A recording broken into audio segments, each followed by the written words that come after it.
ಆಹಾ ಇಡ್ಲಿ ಒಣಗೋಗಿದೆ ನನ್ನ ಹಾಗೆ, ಪರವಾಗಿಲ್ಲ ಅಡ್ಜಸ್ಟ್ ಮಾಡ್ಕೋಬಹುದು. ಅಪ್ಪ ಏನಮ್ಮ? ಉಪ್ಪಿಟ್ಟಿದೆ, ತಿಂತೀರಾ? ಏನೋ ಒಂದ್ ಕೊಡಮ್ಮ.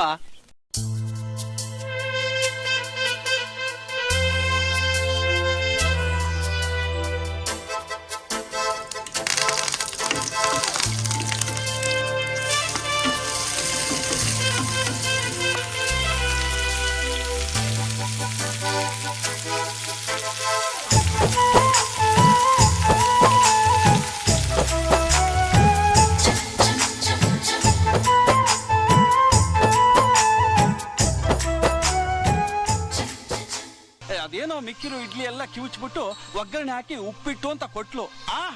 ಅದೇನ್ ರುಚಿ ಅಂತ ಅಡಿಗೆ ನಾ ಜೀವಮಾನದಲ್ಲೇ ತಿಂದಿಲ್ಲ. ಸೂಪರ್. ಪಂಚರಂಗಿ ಪಂಚರಂಗಿ ಭಾವನ ತಂಗಿ